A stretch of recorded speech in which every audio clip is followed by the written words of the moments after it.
Simula nga nung magka-baby kami ulit ay nanibago talaga ako sa lahat ng mga gawain dito sa bahay. Ang hirap talagang makatapos ng gawain lalo na kapag meron kang newborn na inaalagaan. Kaya sobrang convenient kapag meron kang mga gamit sa bahay na makakatulong na mapabilis yung mga lutuin mo or mga gawain. Nag-crave nga ako ng inihaw at shabu-shabu kaya gagawa tayo ng mabilisan na shabu-shabu with inihaw na hotdog. Nilipat ko na agad yung mga sahog ko sa mga containers para pag may natira diretso na yan sa ref at hindi na ako mahirapan sa storage. Labas ko na din yung matagal ko nang nakatago na ihawan na automatic. Hindi ko na nga kailangan pang bumili ng barbecue sticks dahil meron na itong reusable na stainless na mga barbecue sticks na 14 pieces na agad. At dahil wala na talaga akong time kahit frozen pa nga itong aking mga sangkap ay tinuhog ko na agad sa ating mga sticks. Meron nga pala ako ditong hot dogs, meron din akong horse claw at meron din akong lobster balls. Kitang-kita nyo naman na nagyayelo pa talaga sila. Nag-random tusok lang ako sa mga sangkap natin at 7 sticks na lang muna yung lalagay ko dahil sa ilalim ko sila iluluto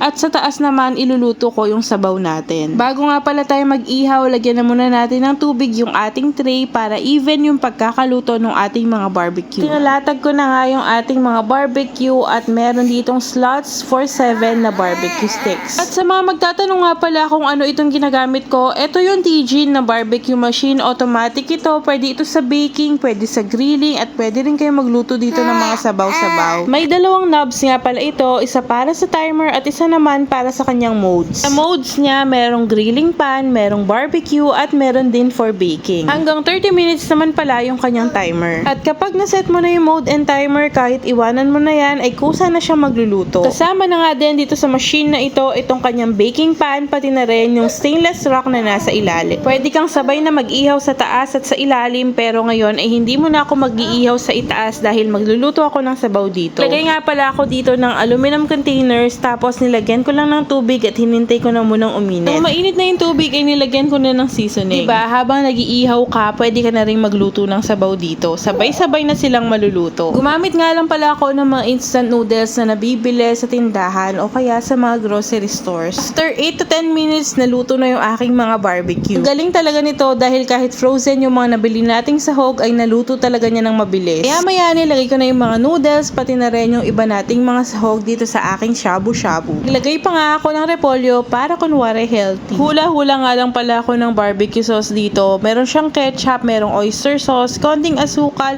konting asin at paminta, at meron din siyang konting suka. Madami ka talaga magagawa na ibang house chores kapag meron ka nito dahil makakapagluto na siya ng automatic. Kahit hindi mo nga yan bantayan, basta iset mo yung timer ay maluluto talaga niya. Ko pa nga na-testing yung baking function nito, kaya sa susunod, magbe-bake tayo gamit itong barbecue machine natin. Ilagay ko na din yung ibang batch ng ating mga barbecue at sakto naman nagutom itong baby ko. Diba, kahit nagpapadodo tayo ng baby at nag-entertain tayo ng baby dyan, kayang-kaya na nating mag-barbecue. Kung gusto mo din ng machine na ito, ay ilalagay ko na lang sa ating yellow basket. Ikaw ba, kumare? Aksaya lang ba ito sa pera o mapapasaya ba nito ang inyong pamilya? Ilagay mo na yun sa comments.